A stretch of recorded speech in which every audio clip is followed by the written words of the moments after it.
Hello dear students. आज हम आपके लिए class 9 math real number polynomial number chapter 2 class 9 का चैप्टर 2 पोलोनोमियल स्टार्ट करने जा रहे हैं। पोलोनोमियल स्टार्ट करने से पहले हम लोग कुछ टर्म्स के बारे में चर्चा करेंगे। जैसे टर्म्स है जैसे कांस्टेंट। What is constant? उसके बाद वेरिएबल क्या होता है, उसके बाद अलजेब्रिक एक्सप्रेशन क्या होता है, फिर इसके बाद हम लोग पढ़ेंगे पोलिनोमियल क्या होता है, उसका डिग्री ऑफ पोलिनोमियल क्या होता है, उसके बाद पढ़ेंगे हम लोग पोलिनोमियल कितने टाइप्स का होता है, टाइप्स ऑफ पोलिनोमियल क्या होता है। तो उस सब सारी चीज़ को पढ़ेंगे। उससे पहले हम लोग कांस्टेंट के बारे में पढ़ेंगे। तो कांस्टेंट जो होता है, तो कांस्टेंट एक ऐसा सिंबल होता है या ऐसा न्यूमेरिकल वैल्यू होता है जो चेंज नहीं होता है, जो किसी के ऊपर चेंज नहीं होता है। उसी चीज़ के बारे में कहा गया है कि a symbol having fixed numerical value, मतलब कि ये जो कांस्टेंट जो होता है वो क्या होता है, फिक्स्ड होता है। न्यूमेरिकल वैल्यू इज कॉल्ड, मतलब कि ऐसा न्यूमेरिकल वैल्यू जो क्या हो, फिक्स्ड हो। ऐसा सिंबल जो न्यूमेरिकल वैल्यू के रूप में हो और वो फिक्स्ड हो, उसको क्या बोलेंगे हम लोग, उसको क्या बोलेंगे, कांस्टेंट बोलेंगे। जैसे -8, -6, -5/, ये सीधा 5/7 और ये पाई, इस प्रकार का जितने भी नंबर होंगे सब सारे के सारे क्या होंगे, कांस्टेंट होंगे। दूसरी बात, वेरिएबल किसको बोलेंगे, तो वेरिएबल जो होता है वो कांस्टेंट का जस्ट उल्टा होता है। और a symbol which may be assigned different numerical values is known as variable, मतलब कि न्यूमेरिकल वैल्यू जो है वो किसी अदर वैल्यू से क्या करता है, वेरी उस रखने पर उसका मान वैल्यू जो है वो चेंज होते रहता है, बदलते रहता है। ठीक है, मतलब कि कोई डिजिट, कोई न्यूमेरिकल वैल्यू रखने के बाद क्या होता है, वो चेंज होते रहता है, अपने आप बदलते रहता है। उसको बोलते हैं वेरिएबल। वेरिएबल का हिंदी मीनिंग होता है अचर और कांस्टेंट का हिंदी मीनिंग होता है चर। तो a symbol which may be numerical values known as a variable, मतलब कि जैसे एग्जांपल देखते हैं, circumference of the circle. Circumference of the circle, जैसा कि हम मेंस्ट्रुएशन चैप्टर पढ़ेंगे तो उसमें विशेष चर्चा करेंगे। तो सरकमफ्रेंस ऑफ द सर्किल जो होता है वो होता है 2πr। 2πr होता है। तो 2πr होता है। तो 2 जो मेरा है वो कांस्टेंट है। 2 क्या है, वो कांस्टेंट है। पाई भी क्या है, वो भी कांस्टेंट है। लेकिन r जो है वो वेरिएबल होगा। क्यों? क्योंकि r का मान बदलने से सरकमफ्रेंस का जो वैल्यू आएगा वो बदलते चला जाएगा। जैसे अगर सर्किल का रेडियस है, रेडियस अगर r के जगह पर हम r 1 डालेंगे तो इसका क्या आएगा, 2π ही इसका सरकमफ्रेंस आएगा। अगर r के जगह पर हम लोग 2 डालेंगे तो 4π इसका सरकमफ्रेंस आएगा। तो जैसे जैसे हम r का वैल्यू को चेंज करेंगे वैसे वैसे क्या होगा, सरकमफ्रेंस का वैल्यू चेंज होते जाएगा। अर्थात सरकमफ्रेंस ऑफ द सर्किल क्या हो गया, एक तो वेरिएबल पार्ट्स के अंदर आया, मतलब कि r पर डिपेंड करता है सरकमफ्रेंस, मतलब कि r का वैल्यू बदलेंगे तो यहाँ पे r जो हो गया, रेडियस जो हो गया वो वेरिएबल पार्ट हो गया, मतलब कि वेरिएबल हो गया। ठीक है, तो कांस्टेंट और वेरिएबल समझने में कोई किसी प्रकार की दिक्कत तो नहीं होना चाहिए। उसके बाद अब आते हैं अलजेब्रिक एक्सप्रेशन। ठीक है, अलजेब्रिक एक्सप्रेशन किसको बोलेंगे, तो algebraic expression a combination of constant and variable, मतलब कि कांस्टेंट और वेरिएबल का कॉम्बिनेशन जो होगा और connected by the sum operation. Sum operation करने का मतलब वही जो हम लोग ऐड, सब्ट्रैक्शन, मल्टीप्लिकेशन और डिवाइड करते हैं उसी को बोलते हैं ऑपरेशन बोलते हैं, या उसको बोलते हैं मैथमेटिकल ऑपरेशन बोलते हैं। ठीक है, तो डिवाइड, ऐड, सब्ट्रैक्ट, मल्टीप्लिकेशन और डिवाइड, तो ये जो होगा कनेक्टेड होगा इस ऑपरेशन से, और उसमें क्या होना चाहिए, वेरिएबल और कांस्टेंट का कॉम्बिनेशन होना चाहिए। वैसे को बोलते हैं हम लोग अलजेब्रिकल एक्सप्रेशन बोलते हैं। जैसे यहाँ हम लोग देखते हैं, यहाँ पे हम लोग देखते हैं 4 + 9x - 5x² y और 3xy। तो ये क्या है मेरा, ये पूरा अलजेब्रिक एक्सप्रेशन है। क्या है? Algebraic expression, A for the algebraic expression. ठीक है, तो ए इसमें क्या देख रहे हैं, ये जो 4 जो मेरा है वो कांस्टेंट है। 4 क्या है? कांस्टेंट है। और प्लस ऑपरेशन भी आ गया, जो 4 और 9 जो है कांस्टेंट है, और ये ऑपरेशन प्लस से जो ऐड हो रहा है, और x जो है 9 में वेरिएबल है। क्यों वेरिएबल है? क्योंकि अगर x का मान 1 डालेंगे तो यहाँ 9 आएगा, लेकिन 2 डालेंगे तो फिर क्या आ जाएगा, 18 आ जाएगा। मतलब कि x का मान डालेंगे तो 9 का मान वैल्यू बदल जाएगा, ये इसीलिए ये हो गया वेरिएबल। उसके बाद फिर ये दोनों ऐड, ये ऑपरेशन से ऐड है 5x² प्लस x² और y, तो ये ऑपरेशन से ऐड है, किससे? माइनस ऑपरेशन से ऐड है। इसमें क्या है कि 5 जो है कांस्टेंट है और x² जो है वेरिएबल है, और y भी वेरिएबल है। क्यों वेरिएबल है? क्योंकि x का मान बदलने से y का मान बदलते चला जाएगा। इसी प्रकार से 3/8 भी जो है एक भी पूरा वेरिएबल पार्ट है, और पूरे एक्सप्रेशन जो है ऑपरेशन से ऐड या सब्ट्रैक्ट है, इसीलिए पूरा क्या हो गया, अलजेब्रिक एक्सप्रेशन हो गया। ठीक है, अब अलजेब्रिक एक्सप्रेशन में हम लोग पर एक चीज और टर्म है कि टर्म्स ऑफ अलजेब्रिक एक्सप्रेशन। क्या है? Terms of algebraic expression.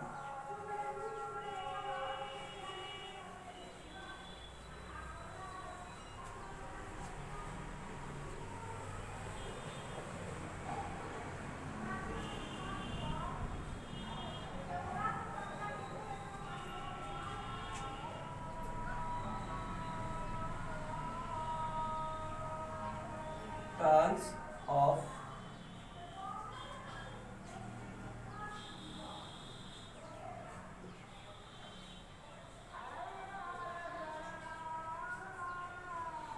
Algebraic expression.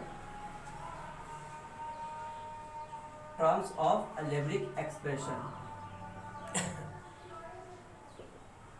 ये क्या होता है, जैसे अभी एग्जांपल हम लोग लिखे थे, क्या लिखे थे, 4 plus 9x minus 5x² y plus 3/8 xy।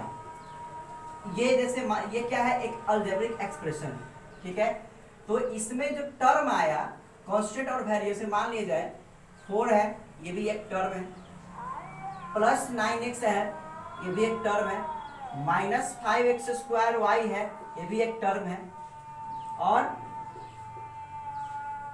3/8 xy, ये सारे के सारे क्या है, अलजेब्रिक टर्म, इसी को बोलते हैं अलजेब्रिक टर्म। अगर हम आपसे क्वेश्चन पूछे कि how many terms in the algebraic expression, तो हम लोग क्या करेंगे, 1 2 3 4, मतलब कि there are 4 terms algebraic term in the algebraic expression. ठीक है, तो इस प्रकार से इसको बोलते हैं अलजेब्रिक टर्म्स बोलते हैं। मतलब कि जितने एक्सप्रेशन में जितने भी टर्म होंगे वो अलजेब्रिक टर्म्स कहलाएंगे। और अलजेब्रिक टर्म जो होता है वही ना ऑपरेशन से जुड़ा हुआ रहता है, प्लस माइनस मल्टीप्लिकेशन, जिससे भी हो वो ऐड सब्ट्रैक्ट डिवाइड और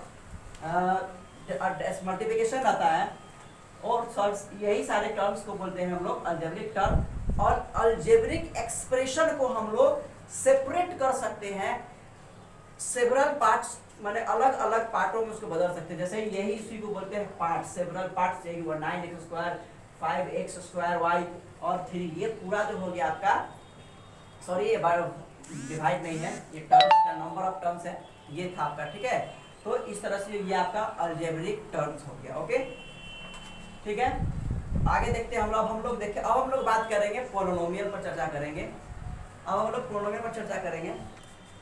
ठीक है, आगे देखते हैं हम लोग पोलिनोमियल पर चर्चा करते हैं। इससे पहले हम लोग कांस्टेंट देखे, अलजेब्रिक एक्सप्रेशन देखे और वेरिएबल्स देखे। ठीक है, अब हम लोग बात करते हैं रियल पोलिनोमियल होता क्या है, पोलिनोमियल है क्या, उसका डेफिनेशन देखते हैं। तो एन अलजेब्रिक एक्सप्रेशन, अब अलजेब्रिक एक्सप्रेशन तो जानते हैं क्या होता है, जिसमें क्या होता है, वेरिएबल होता है, कांस्टेंट होता है, और क्या होता है, ऑपरेशन से कनेक्टेड होता है। ठीक है, तो उसको बोलते हैं अलजेब्रिक एक्सप्रेशन। तो जो algebraic expression in which variable involve होना ही चाहिए। ठीक है, और have only non negative integrals power, मतलब कि और पावर जो होना चाहिए वो नॉन नेगेटिव होना चाहिए, ठीक है, नॉन नेगेटिव होना चाहिए, मतलब कि पॉजिटिव होना चाहिए। और non negative polynomial, non negative powers is called a polynomial. जैसे एग्जांपल है 5x³ माइनस 4x² और 6x माइनस 3। इसमें क्या देख रहे हैं कि इसमें 5x है, इसके साथ वेरिएबल भी है, और 4x है, इसके साथ वेरिएबल भी है, और 6x इसके साथ भी वेरिएबल है। तो सब वेरिएबल है, वेरिएबल पार्ट होने के साथ साथ क्या है, सब ऑपरेशन से ऐड है, तो ये अलजेब्रिक एक्सप्रेशन हुआ। और वैसे अलजेब्रिक एक्सप्रेशन को हम लोग कहेंगे जिसका अलजेब्रिक एक्सप्रेशन पोलिनोमियल कहलाएगा, जिसका पावर जो है नॉन नेगेटिव इंटीग्रल्स होगा, ठीक है, अर्थात इसका पावर जो है वो 3 नॉन नेगेटिव इंटीग्रल्स पावर है, इसीलिए ये पोलिनोमियल्स होगा, दैट इज पोलिनोमियल।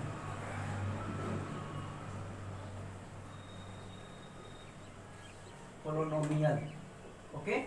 इसके बाद ये एग्जांपल को देखते हैं, सेम चीज वही है जो ऊपर वाले हैं। तो ये कांस्टेंट है, वेरिएबल पार्ट्स है, वेरिएबल पार्ट्स है, कांस्टेंट पार्ट, वेरिएबल पार्ट्स है। तो ये क्या हो गया, तो ये एक अलजेब्रिक एक्सप्रेशन हुआ, और अलजेब्रिक एक्सप्रेशन होने के साथ में ये पोलिनोमियल है। क्यों? क्योंकि इसका जो पावर है वो नॉन नेगेटिव इंटीग्रल्स पावर है, ठीक है। उसके बाद तीसरा एग्जांपल देखते हैं। तो ये एक अलजेब्रिक एक्सप्रेशन है, क्यों है? क्योंकि इसमें वेरिएबल, कांस्टेंट सब पार्ट है, और करेक्शन भी ऑपरेशन से भी है, तो ये एक वेरिएबल पार्ट है। लेकिन क्या है, ये पोलिनोमियल नहीं है, ये polynomial, that is not polynomial, that is not polynomial. Because क्यों नहीं है? क्योंकि इसमें 8 into x to the power 3/2 ये लिखा हुआ है, where 3/2 is not non negative power, ठीक है। मतलब कि यहाँ जो 3/2 है वो नॉन नेगेटिव पावर्स है, इसीलिए ये एक पोलिनोमियल नहीं होगा, ठीक है। तो पोलिनोमियल के बारे में क्या देखें कि algebraic expression in which variable involve have only non negative integrals, सिर्फ और सिर्फ उसमें नॉन इंटीग्रल्स पावर ही होना चाहिए, ओके। तो किसमें? अलजेब्रिक एक्सप्रेशन में। अब इसके बाद हम देखते हैं, degree of polynomial, degree of polynomial, sorry. इसके बाद हम देखते हैं कोएफिशिएंट्स। कोएफिशिएंट्स क्या होता है? तो कोएफिशिएंट्स जो होता है कि अभी हम लोग अलजेब्रिक एक्सप्रेशन जो देखें, यहाँ जो पोलिनोमियल देखें, तो किसी भी पोलिनोमियल का कोएफिशिएंट्स होता है। तो कोएफिशिएंट्स क्या होता है? तो पोलिनोमियल से वेरिएबल, जैसे यहाँ लिखे हम लोग एग्जांपल लिखा हुआ है 5x² x³ minus 4x² plus 6x minus 3। तो ये एक अलजेब्रिक एक्सप्रेशन है, और अलजेब्रिक एक्सप्रेशन के साथ साथ ये क्या है, एक पोलिनोमियल भी है। अब हम पूछे तो कोएफिशिएंट जो होता है वो किसी भी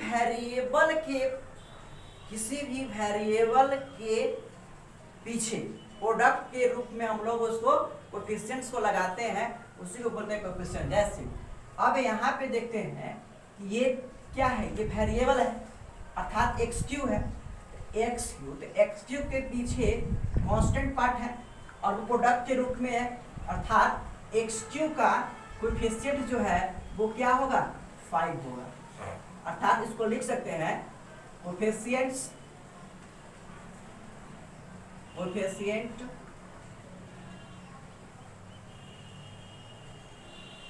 ऑफ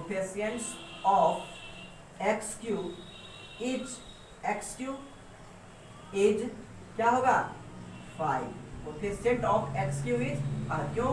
क्योंकि x³ एक वेरिएबल पार्ट है, x³ क्या है, एक वेरिएबल पार्ट है, और वेरिएबल पार्ट में क्या है, 5 प्रोडक्ट के रूप में, मल्टीप्लिकेशन के रूप में उसके पीछे लगा हुआ है, या तो उसको बोले कि हम लोग क्या है, इसका कोएफिशिएंट है, मतलब कि वेरिएबल में लगा होना चाहिए, ठीक है। इसी प्रकार से कोएफिशिएंट ऑफ वेरिएबल पार्ट यहाँ है, तो क्या है, x² है, x² का कोएफिशिएंट क्या होगा, तो x के पीछे क्या है -4, तो -4 वेरिएबल पार्ट, तो ये आपका कोफिशिएंट हो गया। तो कांस्टेंट पार्ट जो है वेरिएबल पार्ट में प्रोडक्ट के रूप में लगा हो, प्रोडक्ट के रूप में होगा, तो वेरिएबल पार्ट का कोफिशिएंट जो कांस्टेंट जो है वेरिएबल पार्ट का कोफिशिएंट कहलाता है। तो फिर कोफिशिएंट ऑफ 6x का क्या होगा, 6x का नहीं, सीधा x का नहीं, x तो वेरिएबल 6 कांस्टेंट है, तो कांस्टेंट 6 रहेगा। इसके बाद हम लोग देखते हैं -3 क्यों नहीं कोफिशिएंट है, क्यों, क्योंकि ये तो ओनली कांस्टेंट ही है ना, ये कांस्टेंट है, ये क्या है, ये सिर्फ और सिर्फ कांस्टेंट है, इसलिए इसका कोफिशिएंट नहीं होगा। ठीक है, इसका कोफिशिएंट नहीं होगा, अर्थात ये x² क्यूब x³ का कोफिशिएंट होगा। अब इसी प्रकार से एक और एग्जांपल देखते हैं। अगर आपसे हम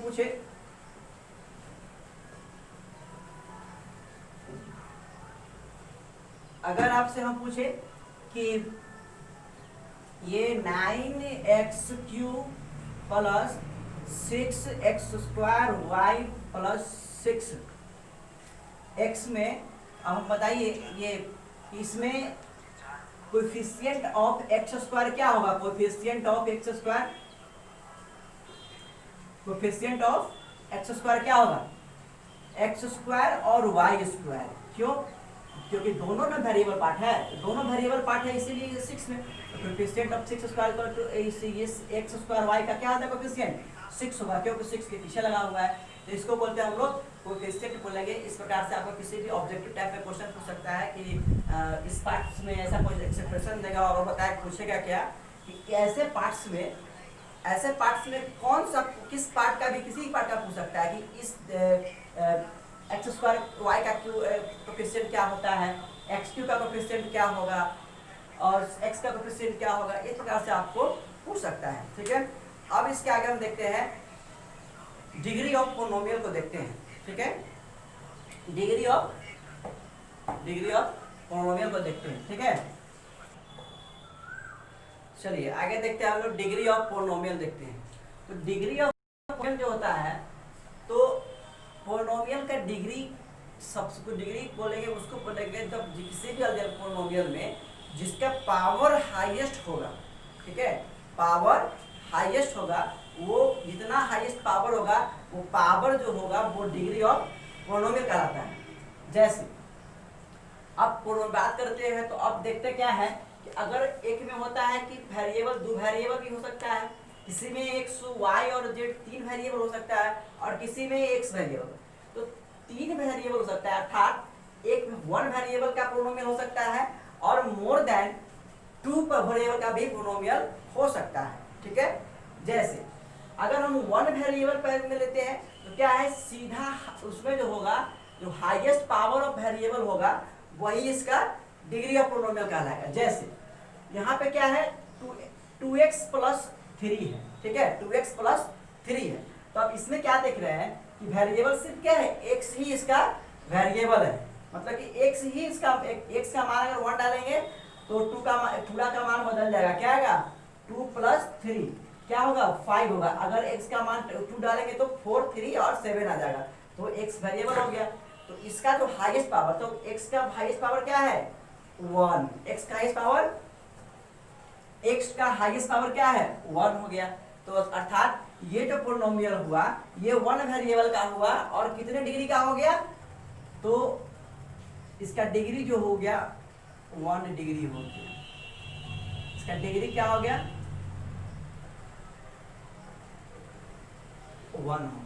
अगर इसमें हम पूछे नीचे वाले में, तो इसमें क्या है y वेरिएबल है, अब y वेरिएबल में क्या होगा, इसका हाईएस्ट पावर देखना है, तो हाईएस्ट पावर होगा, तो इस टर्म में वेरिएबल तो सिर्फ यही दोनों टर्म में है, तो क्या होगा 1 वेरिएबल का, सबसे पहले तो कितने वेरिएबल का है, तो 1 वेरिएबल, क्यों, क्योंकि इसमें सिर्फ और सिर्फ y ही है, दूसरा वेरिएबल इसमें नहीं आया है। तो अब ये y 1 वेरिएबल का है, तो 1 वेरिएबल सीधा हम हाईएस्ट पावर देखेंगे और जो हाईएस्ट पावर होगा वही इसका डिग्री होगा। तो हाईएस्ट पावर क्या है 2 इसका हाईएस्ट पावर, क्यों, यहाँ पे तो 1 ही पावर है ना, तो 1 से बड़ा 2 ग्रेटर देन 2 होता है, इसलिए इसका जो डिग्री होगा वो 2 होगा। ठीक है, तो ये था आपका 1 वेरिएबल का पोलिनोमियल का डिग्री निकालना, मतलब कि जो वन वेरिएबल का जो डिग्री का पोलिनोमियल होगा वो होगा एक हाईएस्ट पावर, ठीक है, सबसे बड़ा पावर जो होगा वो होगा आपका डिग्री, ठीक है, वन वेरिएबल का। अब उसके बाद डिग्री ऑफ पोलिनोमियल 2 और मोर देन 2। अब किसी में हो सकता है, किसी में एक्स वाई वेरिएबल भी हो सकता है और किसी में एक्स वाई जेड वेरिएबल हो सकता है और एक्स वाई जेड के बाद और भी कुछ 4 वेरिएबल का भी हो सकता है, तो वेरिएबल से कोई मतलब नहीं है। अब पोलिनोमियल तो होना चाहिए, तो पोलिनोमियल तो है, इसमें क्या होगा कि sum of the powers of the variables, मतलब कि जिस सारे पावर को हम लोग ऐड करेंगे और ऐड करने के बाद जो पावर प्राप्त होगा उसमें सबसे हाईएस्ट जो उसका सम आएगा वही सम क्या कहलाएगा, उसका पावर डिग्री ऑफ पोलिनोमियल कहलाएगा, ठीक है।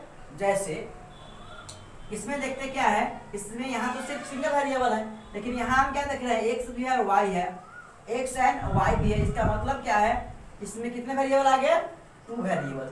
ये जो पोलिनोमियल होगा कितने वेरिएबल का होगा, वो 2 वेरिएबल का पोलिनोमियल होगा। अर्थात 2 वेरिएबल का जो पोलिनोमियल होगा तो क्या करेंगे हम लोग, पावर को सम करेंगे। इसमें तो 3 ही है, इसमें अगर हम सम करते हैं तो इसका पावर में 2 है, इसका पावर में 2 है, तो 2 और 2 4, इसका जो पावर आया वो 4 आया। इसमें सम करेंगे तो 1 और 1, तो ये 2 आया, और इसमें अगर सम करेंगे तो सीधा 1 ही है। अर्थात सारे पावर में क्या दिख रहे हैं, सबसे बड़ा जो पावर है वो 4 है। अर्थात डिग्री ऑफ पोलिनोमियल जो इसका होगा वो क्या होगा, 4 होगा, ठीक है। अर्थात डिग्री ऑफ पोलिनोमियल इस एग्जांपल का क्या होगा, 4 होगा। एक और एग्जांपल हम देखते हैं,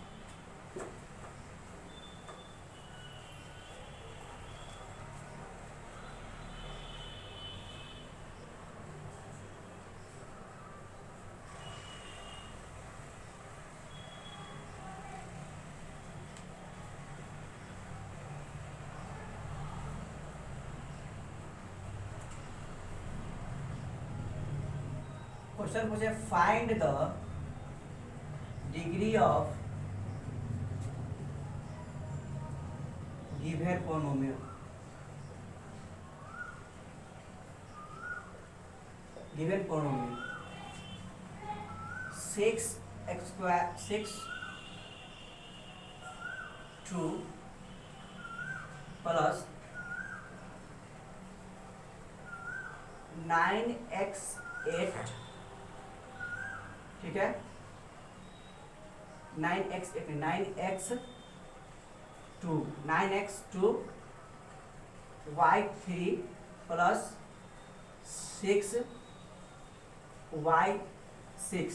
6y6। अगर मान एक और जोड़ देते हैं, अब इसमें एग्जाम्पल 6yx z, इसमें z का वैल्यू हम 5 डाल रहे हैं, इसका 2 डाल रहे हैं और इसका 3 डाल रहे हैं, ठीक है। ये भी एक अलजेब्रिकल एक्सप्रेशन ही है, और अलजेब्रिकल एक्सप्रेशन के साथ साथ क्या है, एक पोलिनोमियल है।